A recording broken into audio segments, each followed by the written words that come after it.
안녕하세요. 반갑습니다. 여러분의 전기 기술 교육의 동반자, 저는 다산에듀 전병칠입니다. 이번 시간에는 우리가 드디어 이 전기와 자기가 통합되는 과정입니다. 전류의 자기작용에 대해서 알아보겠습니다.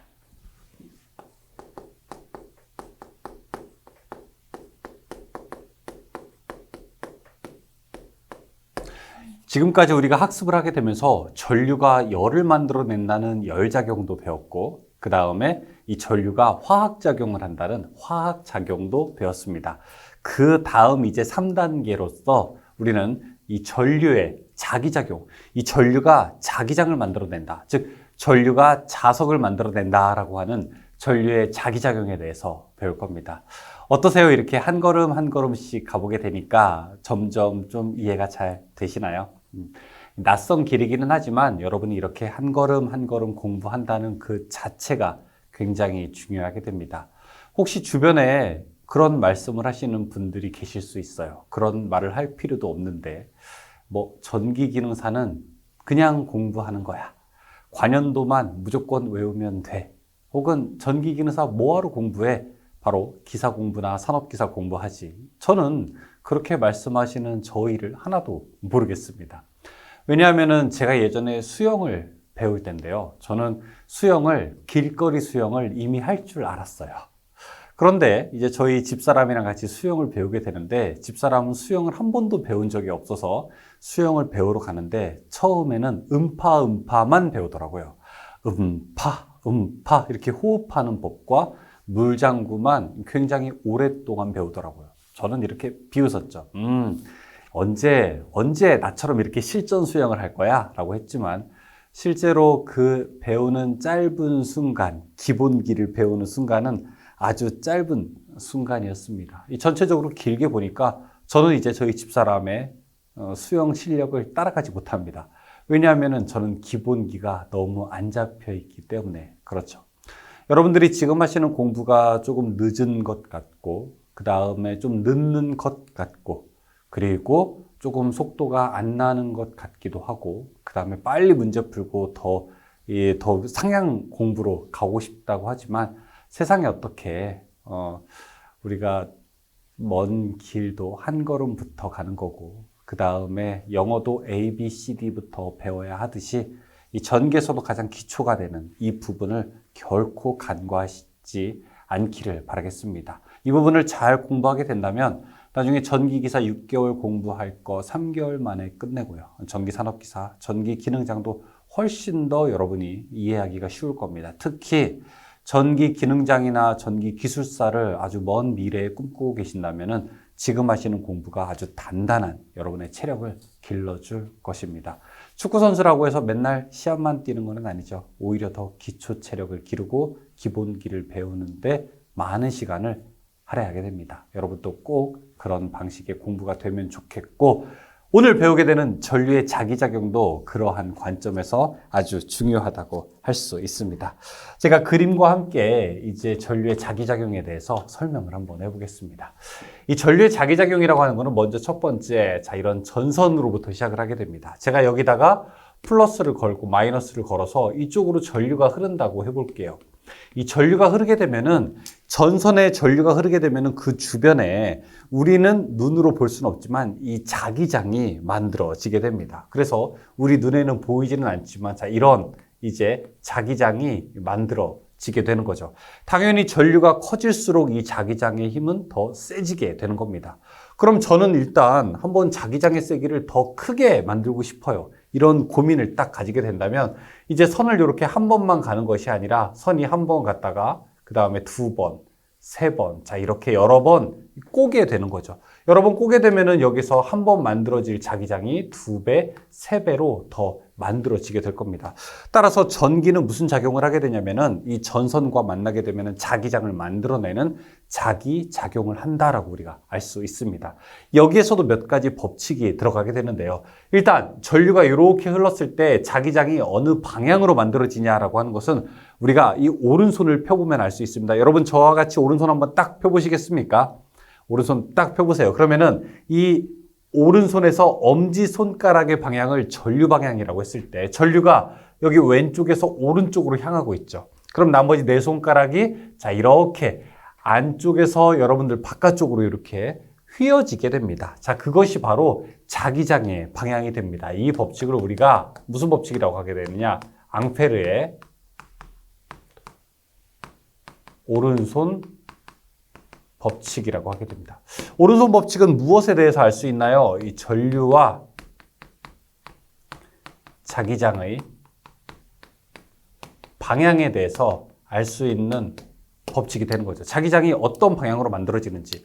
예를 들어 이렇게 직선 도체가 있다. 여기에 전류가 흐른다. 그럼 자기장이 어느 방향으로 만들어질까? 이렇게 위로 가게 되니까 나머지 네 손가락이 반대로 만들어지게 되어서 자 이렇게 자기장이 만들어지게 된다.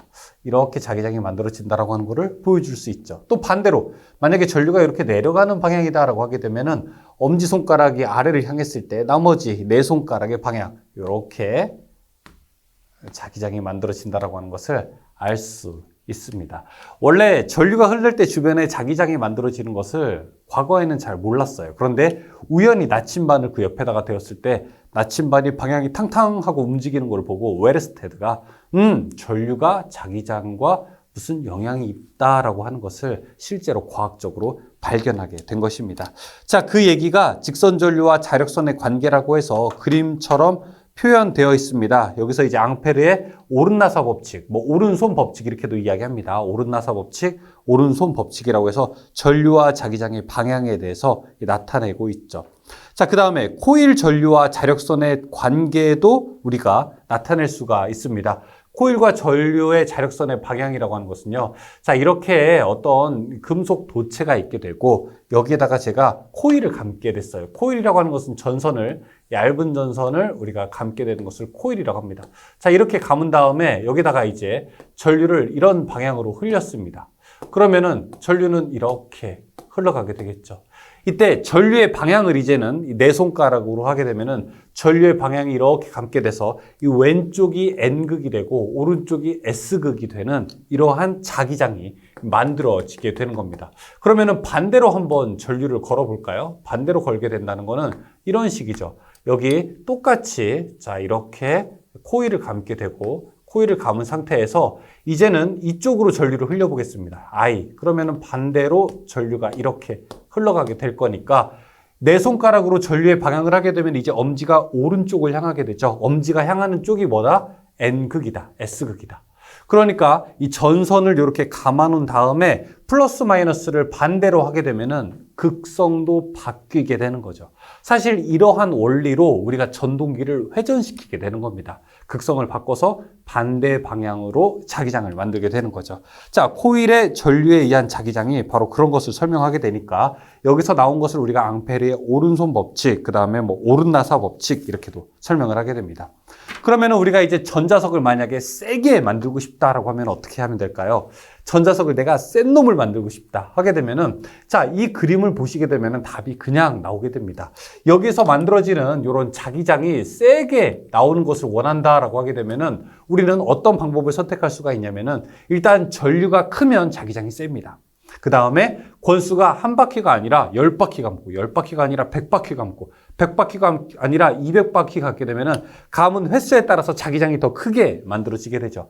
그래서 F 기자력이라고 하는 것은 이렇게 권수와 전류와 비례하게 된다라고 돼 있어서 이걸 우리가 단위를 암페어 턴이라고 하고 부를 때 이거를 기자력이라고 부르게 됩니다. 기자력의 세기는 그래서 권수와 전류에 비례하게 되는 거죠. 그 얘기도 역시 그림 3-12에 나와 있게 됩니다. 그 다음에 앙페르의 주회적분 법칙이라고 되어 있는데 그거는 무슨 얘기냐면은 앙페르의 주회적분 법칙은 이 전선의 전류가 흐를 때 주변에 자기장이 만들어지잖아요. 그럼 반대로 주변의 자기장을 다 더하게 되면 원래 무엇과 같을까요?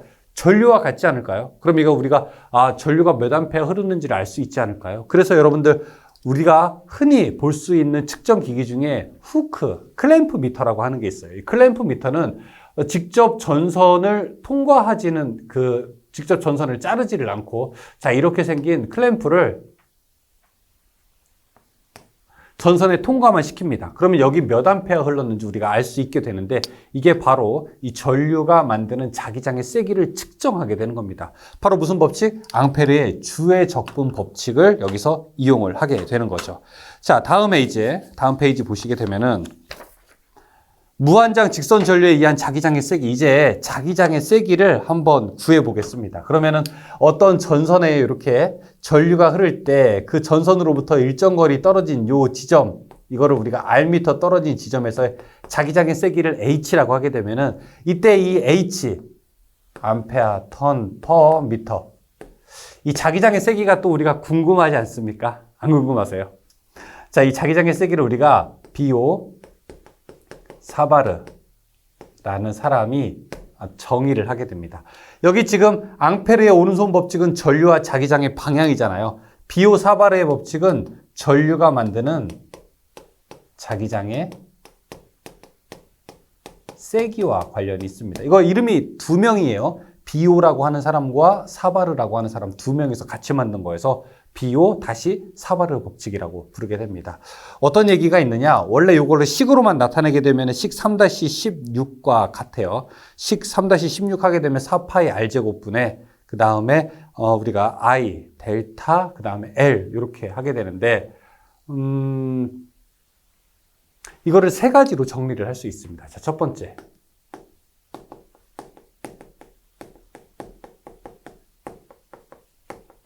무한장 직선 도체일 때, 그러니까 거리가 무한한, 거리에 좀 상관없이 직선 도체일 때, 이때 이렇게 직선 도체이고, 여기에 전류가 I가 흐를 때, 이 선으로부터 R미터 떨어진 지점에서, 바로 여기에서의 자기장의 세기가 얼마냐. 자, 이런 경우. 이 두 번째는 환상 솔레노이드. 환상 솔레노이드라고 하는 것은 이렇게 원형으로 생긴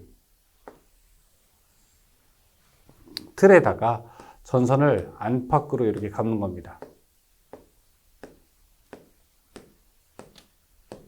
자, 이때의 내부 자기장의 세기 H에 대해서 물어보고 있는 거죠. 물론 여기에 흘러가는 전류가 I라고 하게 되고 N회 감겨 있는 거고 여기 반지름을 우리가 R이라고 해보겠습니다. 다음에 세 번째는요. 원형 코일입니다. 원형 코일은 이렇게 동그랗게 전선을 감은 것을 우리가 원형 코일이라고 합니다. 여기 I암페어의 전류가 흐르고 그 다음에 N회의 전선이 감겨 있고 그 다음에 이 반지름을 우리가 R이라고 할 수 있죠. 첫 번째, 무한장 직선일 때 이때는 자기장의 세기가 얼마냐? H는 2 파이 R 분의 I 암페어 턴 퍼 미터 만큼의 자기장의 세기가 있습니다. 즉 전류가 클수록 자기장의 세기는 세지겠죠. 그 다음에 R값, 거리는 더 좁을수록 자기장의 세기는 더 세질 겁니다. 생각해보죠. 여기 큰 전선이 있어요. 이 전선으로부터 제가 가까이 가면 자기장의 세기를 많이 받을 테고 여기 있는 전선에 전류가 많이 흐를수록 자기장의 세기는 더 세지겠죠. 다음에 여기 환상 솔레노이드인 경우에는요. H는 2 파이 R 분의 NI가 되고요. 원형 코일일 때 H는 2R 분의 NI가 됩니다. 그래서 여러분이 꼭 암기를 할 때는 뭘 암기해야 되느냐? 환상 솔레노이드만 암기하게 됩니다. 그러면은 무한장 직선, 여기는 권수가 없으니까 여기 N은 이렇게 지우면 되고요. 그럼 2파이 R분의 I. 그 다음에 원형 코일로 갈 때에는 파이만 지우게 됩니다. 그래서 2R분의 NI로 계산할 수가 있게 됩니다. 이게 바로 전류가 만드는 자기장의 크기를 알 수 있는 법칙이 되는 겁니다.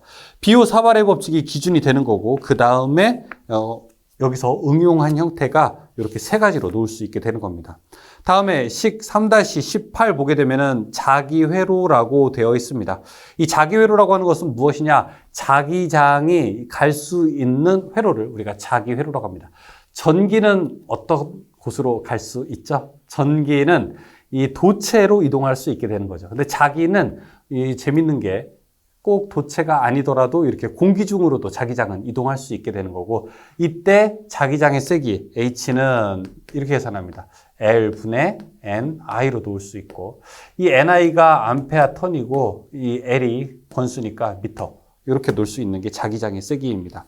거기 기자력, 자속을 만드는 원동력이라고 되어 있고 자기회로, 자속이 통과하는 폐회로라고 되어 있습니다. 자기장의 세기도 있고 밑에 자기저항이라고 하는 말도 있게 되네요. 자기저항은 저 앞에서도 우리가 한번 다룬 적이 있게 되는데 자기에서는 기자력이 F, 단위는 암페어 턴이고요. 다음에 자속은 파이, 단위는 웨버입니다.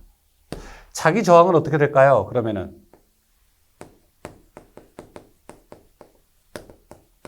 자기 저항 R이라고 하는 것은 자속분의 기자력이 되어서 기자력이 암페어 턴이고 자속이 웨버니까 암페어 턴 퍼 웨버라고 했습니다. 그래서 제가 이거 어떻게 외우면 좀 편하다고 했죠. 자기는 뭐 우비를 입으면 아트야.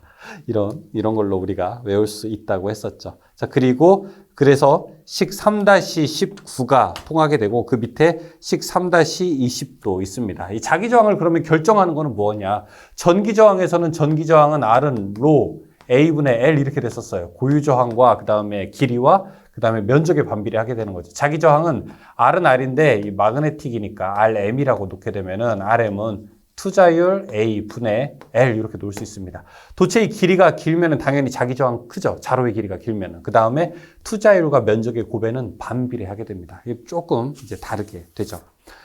자, 표 3-1을 보게 되면은 자기회로와 전기회로의 대응 관계가 이렇게 있어요. 기자력은 기전력이고 자속은 전류고 자기저항은 전기저항이고 자기회로에서의 투자율은 전기회로에서의 도전율이고 자기회로에서 자속 밀도는 전기회로에서는 전류 밀도와 같습니다. 자, 이 표, 별표 좀 3개 해놓으시죠. 3개. 지금 빨리 하세요. 기다릴게요. 자, 여기에서 투자율, 도전율에다가도 밑줄 하나만 쳐주시기 바라겠습니다. 그럼 이제 다음 장 보죠. 전자력의 방향과 크기라고 되어 있고 전자력의 크기, 플레밍의 왼손 법칙, 그 다음에 평행 도체 사이에 작용하는 힘 이런 것들이 있습니다. 자, 이 얘기 보죠. 전자력의 방향과 힘.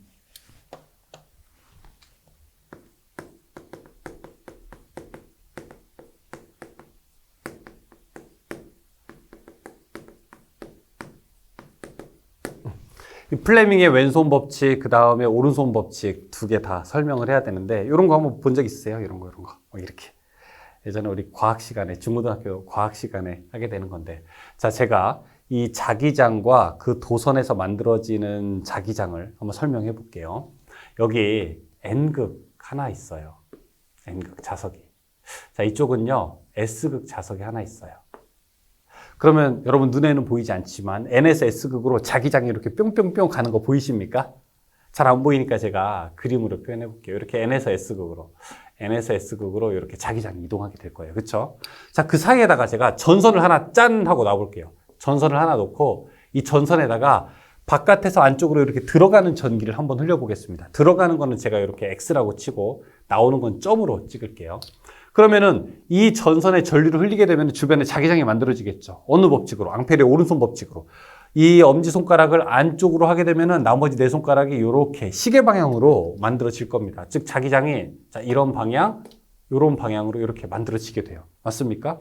그럼 이때 밀도를 가만히 살펴보게 되니까 여기 원래 N에서 만들어진 자속 그 노란색과 그 다음에 이 전선의 전류가 흘러서 만들어지는 이 자기장 빨강색이 위에는 어떤 방향이냐면 같은 방향이에요. 그렇죠? 밀도가 높아요. 근데 밑에는요. 서로 그 방향이 어떻게 됩니까? 반대 방향이 되는 거죠. 밀도가 낮게 됩니다. 그러면은 이 안에 있는 도체가 움직이게 된다는 건데 도체가 어느 방향으로 움직이게 되느냐? 밀도가 높은 곳에서 밀도가 낮은 쪽으로 즉 아래로 이렇게 이동한다는 거예요. 신기하지 않습니까? 신기하지 않습니까? 자, 그러면 또 이런 경우도 있어요. 어떤 경우? 여기에 N극이 있고, 자, 그 다음에 여기에 S극이 있다면, 이제 N에서 S극으로 자속이 이렇게 만들어질 겁니다. 자기장. 그쵸? 자, 그때 제가 여기에다가 전선을 놓고 이번에는 나오는 전기를 이렇게 흘리게 됐다. 엄지손가락이 이 칠판에서 여러분 쪽으로 나오게 되게 된다면 자기장은 어떻게 만들어질 거냐? 이렇게 만들어지게 될 거예요. 자, 이번에는 밀도가 높고 낮고가 바뀌었죠. 위에가 밀도가 낮게 되고 밑에가 같은 방이니까 밀도가 높게 됩니다. 그러면 어느 방향으로? 이제 도체는 위쪽으로 움직일 겁니다. 신기하지 않나요? 신기하지 않나요? 전선에 전류를 흐르면 주변에 자기장이 만들어지는데 원래 자기장에다가 놓게 되면 그게 이제 움직인다는 거죠. 그래서 신기하죠. 신기하죠. 이거를 가지고 이 플레밍이라는 사람이 고등학교 지금으로 보면 고등학교 교사 정도 되는 사람이었는데 이거를 어떻게 하면 방향을 딱 정리할 수 있을까라고 하다가 이 왼손을 가지고 딱 설명합니다. 왼손 이렇게 한번 꺼내 보시겠어요? 왼손. 왼손 여러분이 딱 꺼내게 되면은 엄지, 검지, 중지가 있잖아요. 이렇게 엄지, 검지, 그 다음에 중지가 있게 되는데 이 엄지, 검지, 중지를 엄지의 방향을 도체의 방향, 이 검지의 방향을 자기장의 방향, 이 중지의 방향을 이 전류의 방향이라고 합니다. 전류 혹은 이 기전력의 방향 이렇게도 놓을 수 있어요. 그러면은 이거를 우리가 그래서 도 외울 때는 도, 자, 기 이렇게 놓을 수 있어요. 도, 자, 기 각각 90도가 돼야 되는 거죠. 이 세 개 중에서 우리가 하나, 두 개를 알면 나머지 하나를 알 수 있다는 거예요. 자, 전자력의 방향과 힘은 무엇을 궁금해하냐면은 우리가 전류를 흘렸을 때 이 도체가 어느 방향으로 움직이느냐가 궁금한 거예요. 자, 일단 자속의 방향 N에서 S극으로 갑니다. 전류의 방향은 들어가는 거예요, 나오는 거예요? X니까 들어가는 거죠. 들어가는 거면 힘의 방향이 어디로 갑니까? 아래로 가죠. 맞죠? 다음에 두 번째 N에서 S극으로 가요. 이때 전류가 나와요. 그러면 힘이 어디로 갑니까? 위로 가게 되는 거죠? 맞죠? 위로 가게 되는 거죠. 그러면 예를 들어 예시 하나. 자, 여기에 S극이 있고 그 다음에 이쪽에 N극이 있어요. 다음에 들어가는 전기를 흘리게 됐어요. 그러면은 이 도체 어디로 이동할까요? 자, 검지로 N에서 S극을 향합니다. 그 다음에 전류가 안으로 들어가요. 그러면 엄지가 어디로 갑니까? 위로 가게 되죠. 이 도체 위로 이동하게 되는 거죠. 아, 제가 지금 무슨 손 썼죠? 왼손 썼죠? 그러니까 플레밍의 왼손 법칙은 어떤 걸 설명하느냐?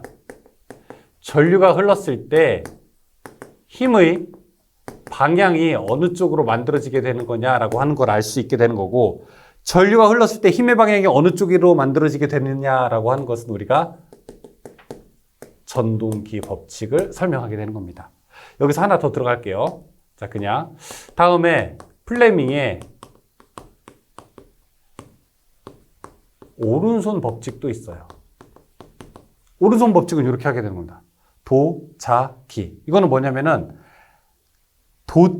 도체의 방향을 알고 자속의 방향을 알게 됐을 때 전기가 어느 방향으로 만들어지게 되느냐. 즉, 예를 들어 NS 놓고 도체를 위로 움직였어요. 그럼 전기가 어느 방향으로 나올까요? 이러는 겁니다. NS S극으로 가고 도체가 위로 가게 되면 전류는 안으로 들어가게 된다라고 하는 것을 우리가 알 수 있게 되는데, 자, 이거는 힘이 주어졌을 때 전류의 방향이 어느 쪽으로 만들어지게 되는지를 설명하게 됩니다. 이거는 그럼 뭘까요? 맞아요. 발전기를 설명하는 거죠. 그래서 왼손은 전동기고 오른손은 발전기가 되는 겁니다. 오른손, 우측손은 발전기, 왼손은 전동기. 이거를 이제 외우기 쉽게 사자성어로 우리는 우, 발, 좌, 전 이렇게 부르게 됩니다. 자, 우발, 좌전 따라해보죠. 우발, 좌전. 우발, 좌전. 오른손은 뭐? 발전기. 왼손은 전동기를 설명하게 되는 거죠. 두 개를 알면은 나머지 하나는 거저 알 수 있게 되는 거죠. 그럼 예를 들어 제가 어떤 전동기라든지 이런 거를 만들 때 양쪽에 자석을 놓고 그 안에다가 도체를 놓은 다음에 도체에 전류를 흘릴 건데, 이때 도체를 세게 움직이고 싶어요. 힘을 크게 움직이고 싶으면 내가 할 수 있는 방법은 어떤 방법이 있을까요? 자, 첫 번째는 무엇이냐? 자, 이렇게 만약에 자석이 있다.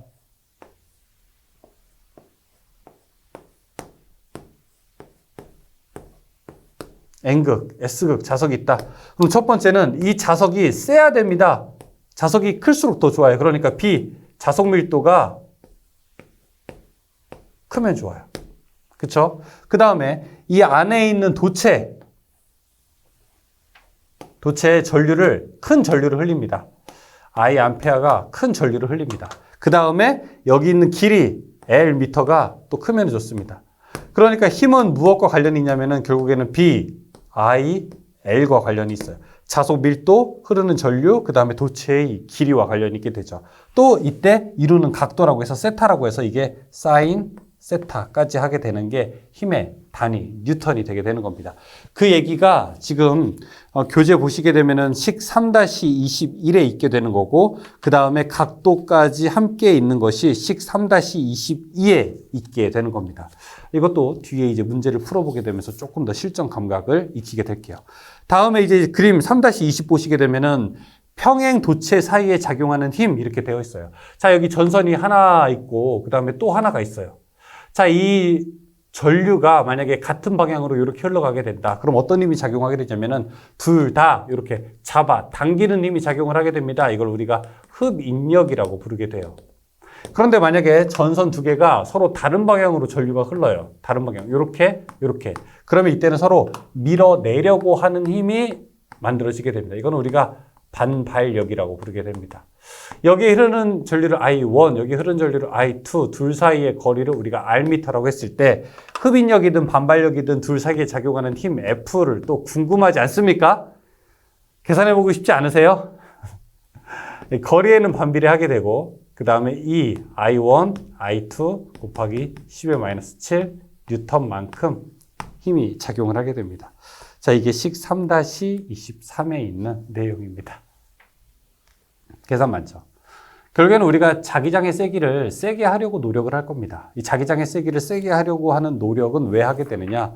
자기장의 세기를 세게 하는 것은 결국에는 전류를 조절해서 내가 원하는 크기를 만들게 되는 겁니다.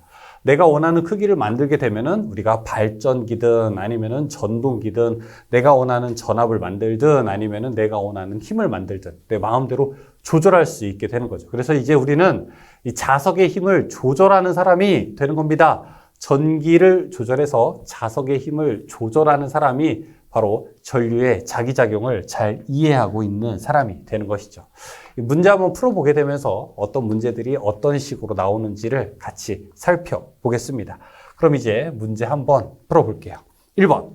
전류에 의해 만들어지는 자기장의 자기력선 방향을 간단하게 알아내는 법칙은 무엇인가? 자, 어떤 전선에 이 전류가 흐르게 될 때 주변의 자기장이 어떤 방향으로 만들어지냐라고 하는 거. 앙페르의 오른나사 법칙, 오른손 법칙. 답은 3번이죠. 2번. 전류에 의한 자기장과 직접 관련이 없는 것은 무엇이냐? 플레밍의 법칙, 비오사바르의 법칙, 앙페르의 오른나사 법칙 다 전류와 자기장의 관계를 설명하게 되는데 1번의 줄의 법칙은요. 전류의 열의 작용을 설명하고 있는 거죠. 1번은 그래서 상관이 없어요. 3번. 코일의 그림과 같은 방향으로 전류가 흘렀을 때 A부분의 자극 극성은 어떻게 되는가? 전류가 이렇게 흐르게 되니까 감싸보세요. 한번 이렇게 책 보고 감싸게 되면은 엄지손가락이 왼쪽을 향하게 되네요. 그렇죠? A 방향이 N극이 되는 거죠. 엄지손가락의 방향이 가리키는 쪽이 N극이 되니까 A는 N극이 됩니다. 4번. 다음 중 기자력에 대한 설명으로 옳지 않은 것은 무엇인가 물어보고 있습니다. 자, 1번의 전기회로의 기전력에 대응한다. 전기회로에서의 기전력이 있다면 자기회로에서는 기자력이 있는 거고요. 2번에 코일에 전류를 흘렸을 때 전류 밀도와 코일의 권수의 곱의 크기와 같다? 아니죠. 그냥 전류와 코일의 권수의 곱의 크기와 같게 되는 겁니다. 답은 2번이죠. 5번. 환상 철심의 가문 코일에 5A의 전류를 흘려 2000A 턴의 기자력을 발생시키고자 한다면 코일의 권수는 몇 회로 하게 되면 되는가 물어보고 있습니다. 자, 기자력 F는 권수 N 곱하기 전류 I라고 했어요. 지금 기자력이 2000이라고 했어요. 2000은 몇 회? 5A를 흘렸을 때 5에다가 얼마 곱해야 2000이 됩니까? 400 곱하면 되겠네요. 그렇죠? 답은 4번. 6번. 긴 직선 도선에 Iampere의 전류가 흐를 때 이 도선으로부터 R만큼 떨어진 곳에 자기장의 세기는 어떻게 되는가 물어보고 있습니다. 자, 제가 직선 도체일 때는요. H는 2파이 R분의 I라고 했고, 자, 다음에 환상 솔레노이드일 때는요. H는 2파이 R분의 NI라고 했고요. 그 다음에 원형 코일일 때는 H는 2R분의 NI라고 했어요. 그쵸? 그럼 지금 딱 이걸로 풀 수 있는 문제 중에서 보기에서 나타내는 것은 어떤 걸 얘기하는 걸까요? 바로 이거죠. 무한장 직선을 얘기하는 거죠. 이때 전류와 거리는 어떻게 될까요? 자기장의 세기는 전류에는 비례하고 거리에는 반비례하게 된다. 이렇게 대답할 수 있죠. 답은 2번이죠. 7번. 1cm당 권선수가 10인 무한 길이 솔레노이드에 1A의 전류가 흐르고 있을 때 솔레노이드 외부의 자기의 세기는, 자, 이거 별표 2개.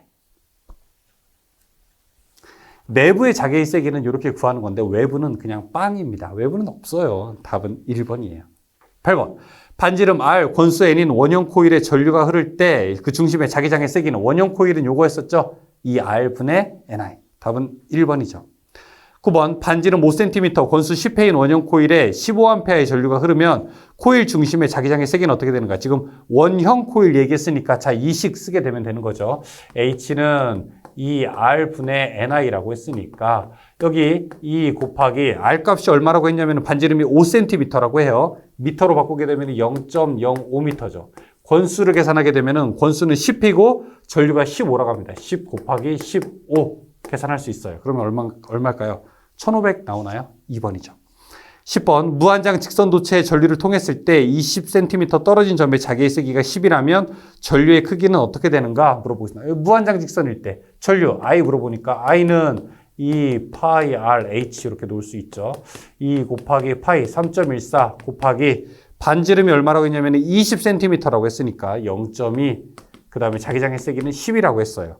보게 되면 12.6 나오게 될 겁니다. 11번. 반지름 R, 권수 N인 환상 솔레노이드에서의 자기장의 세기. 환상 솔레노이드에서. 이게 대답할 수 있죠. 2파이 R분의 NI. 12번. 환상 솔레노이드 내부의 자기장의 세기에 관한 설명으로 옳은 것은 무엇이냐? 자기장의 세기는 권수에도 비례하고 전류에도 비례하고 반지름에는 반비례하게 된다. 그러니까 답은 4번만 맞네요. 자기 자장의 세기는 전류에는 비례한다. 13번.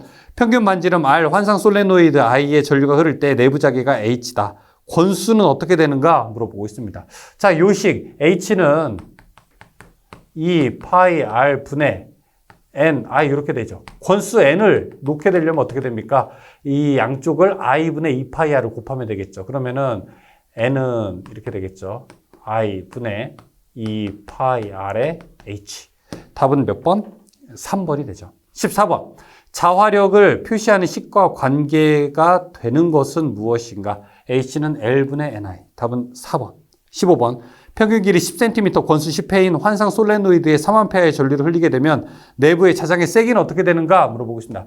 자, 문제를 봤는데 어떤 식을 써야 될지 잘 모르겠다라고 할 때는 문제의 제일 끝부분을 보십시오. 문제의 제일 끝부분은 지금 암페아 턴 퍼 미터가 얼마냐고 물어보고 있어요. 자, 이 얘기는 뭐냐면 암페아 턴, 이 전류 곱하기 턴수, 권수를 뭘로 나눠라? 길이로 나눠라. 이 얘기랑 똑같은 거예요. 지금 전류랑 그 다음에 권수가 I가 3A, 그 다음에 10회라고 했으니까 3 곱하기 10회. 그 다음에 길이가 0.1m. 그러면 300 되겠네요. 답은 1번. 16번. 비투자율이 1인 환상철심 중에 자기장의 세기가 H였다. 이때 비투자율이 10인 물질로 바꾸면 철심의 자속 밀도는 어떻게 되는가? 철심의 자속 밀도 B는 어떻게 됩니까? 뮤 H. 여기 뮤가 진공의 투자율에 비투자율을 곱한 거라고 했어요. 비투자율이 10배가 됐으니까 당연히 이 숫자도 10배가 커지겠죠. 답은 2번이 됩니다. 7번. 공기 중 자장의 세기가 20A 턴퍼미터인 곳에 8 곱하기 10의 마이너스 3웨버의 자극을 놓으면 작용하는 힘은? 답은 1번 0.16. 이전에 한번 나왔던 문제 같아요. 18번. 비오사바르의 법칙은 어떤 관계를 나타내는가? 비오사바르는 전류와 자기장의 뭐다? 세기. 오른나사 법칙은요. 전류와 자기장의 방향. 19번. 다음 그림에서 P점의 자기장의 세기를 구하는 비오사바르의 법칙을 옳게 나타낸 것은 무엇인가? 자, 여러분. 이렇게 분수 형태로 나오거든요. 이것만 기억하세요. 아하고 아싸 제곱. 이렇게. 비오사바르 아싸 제곱. I 들어가고 사인 들어가고 여기에 제곱 들어가면 됩니다. 아싸 제곱. 따라해볼까요? 아싸 제곱. 아싸 제곱. 아싸 제곱. 아싸 제곱 들어가는 거. 답은 1번이죠. 20번. 다음 중 자기 저항의 단위에 해당되는 것은 암페아 턴 퍼 웨버. 답은 4번이죠. 21번. 자기 회로의 자기 저항이 5,000 암페아 턴 퍼 웨버이고 기자력이 5만이라면 자속은 어떻게 되는가? 자속은 어떻게 되느냐? 자속은 I는 R분의 V처럼 저항분의 기자력의 F예요. 기자력이 얼마라고 했냐면 지금 기자력이 5만이고요. 자기 저항이 5천이라고 합니다. 10이 되겠네요. 답은 2번이죠. 22번. 자기 저항은 자기 회로의 길이에 땡땡하고 자로의 단면적과 투자율의 곱에 땡땡한다. 자, 여기에 들어갈 알맞은 말은 무엇인가? 자기 저항이라고 하는 것은 투자율이랑 그 다음에 면적, 그 다음에 이렇게 길이로 놓을 수가 있죠. 이 자기 저항이라고 하는 것은 투자율과 면적의 곱에 반비례하고 길이에는 비례하게 됩니다. 길이에는 비례하게 되죠. 기역은 비례고 니은은 반비례가 돼야 됩니다. 답은 1번이죠. 23번. 자기 회로에 기자력을 주면 자로의 자속이 흐른다. 그러나 기자력에 의해 발생되는 자속 전류가 전부가 자기 회로를 통과하는 것이 아니다. 이 바깥으로 새는 게 있다. 무엇이라고 하게 되는가? 누설 자속이라고 부르게 되는 겁니다. 누설 자속. 자기장이 밖으로 나갈 수도 있어요. 그걸 누설 자속이라고 합니다. 24번. 자장 내에 있는 도체에 전류를 흘리면 힘이 작용하는데 이 힘은 어떤 법칙으로 정하게 되는가? 자, 24번에 자기장에 도체에 전류를 흘리면은 힘이 작용한대요. 자, 여러분 이게 발전기인가요? 전동기인가요? 전류를 흘렸을 때 힘이 작용하는 거. 이거는 당연히 이 전동기죠. 전동기면은 우리가 플레밍의 왼손 법칙입니까? 오른손 법칙입니까? 우, 발, 좌, 전이니까 왼손 법칙에 해당되죠. 왼손 법칙. 답은 2번이죠. 25번. 도체가 운동하여 자속을 끊었을 때 기전력의 방향을 알아내는데 편리한 법칙은 무엇인가? 도체가 운동해서 자속을 끊었을 때 기전력이 만들어진다고 해요. 자, 25번 문제는 도체가 운동해서 이제 기전력이 만들어진다고 합니다. 전기가 만들어진다는 얘기예요. 자, 이거는 발전기입니까? 전동기입니까? 이거는 당연히 발전기가 되죠. 이 발전기는 무슨 법칙? 플레밍의 오른손 법칙, 우, 발, 좌, 전이니까 오른손 법칙 딱 고르면 되겠죠. 답은 4번이죠. 26번. 플레밍의 오른손 법칙에서 셋째 손가락의 방향은 도, 자, 기전력의 방향.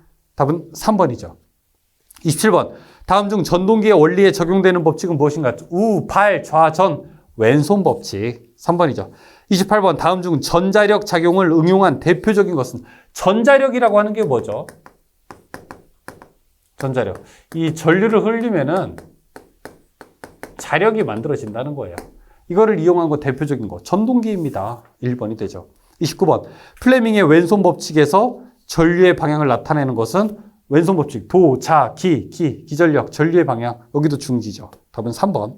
30번. 플레밍의 왼손 법칙에서 엄지손가락이 뜻하는 것은 도체의 방향, 힘의 방향, 뭐 이런 거죠. 답은 2번이죠. 31번. 자속 밀도가 2웨버 퍼 제곱미터인 평등 자장 중에서 자기장과 30도의 방향으로 길이 0.5m인 도체에 8A가 전류에 흐를 때 기자력은 어떻게 되는가? 자, 기자력, 힘 F는 이렇게 여러 가지 나와 있어요. B, I, L, 그 다음에 사인, 세타 다 나왔습니다. B, 자속 밀도부터 나왔어요. 자속 밀도가 2라고 하고요. 그 다음에 I, 전류가 8A라고 했어요. 그 다음에 L, 도체의 길이가 0.5m라고 했고요. 그 다음에 사인 세타가 30도라고 했어요. 사인 30도. 자, 여러분 이거는 손으로 못 풀어요. 반드시 여러분 계산기로 풀어주시기 바라겠습니다. 계산하게 되면은 4뉴턴 나오게 될 겁니다. 4뉴턴. 사인 30 계산해보게 되면 이게 0.5 나오거든요. 그러면은 8, 5, 40. 그 다음에 2 하게 되면은 8. 여기다가 곱하게 되면은 4 나오게 되겠죠. 32번. 자속 밀도가 0.3, 5A, 2m, 60도 똑같아요. 계산해보게 되면 2.6 나오게 될 겁니다. 33번. 이 전자석의 특징으로 옳지 않은 것은 무엇인가? 자, 1번에 전류의 방향이 바뀌면 전자석의 극도 바뀐다? 맞아요. 2번에 코일을 감은 횟수가 많을수록 강한 전자석이 된다? 맞아요.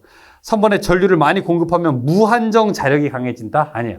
자기 포화라고 하는 것 때문에 여러분이 자동차 악셀레이터 무한정으로 밟더라도 속도가 더 빨라지지 않는 것처럼 이 전선에 흐르는 전류도 아무리 커진다고 해도 여기서 만들어지는 자기장은 한계가 있습니다. 어느 정도까지 올라가게 된다면 더 이상 커지지 않아요. 그래서 여기를 만약에 이 전류라고 하고 그 다음에 자속 파이라고 하게 되면 어느 정도 올라가다가 더 이상 올라가지 않아요.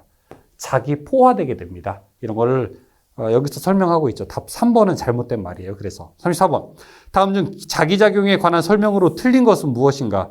기자력에 다니는 암페어 턴을 사용한다. 맞고요. 2번 자기회로의 자기저항이 작은 경우는 누설 자속이 거의 발생되지 않는다. 맞아요.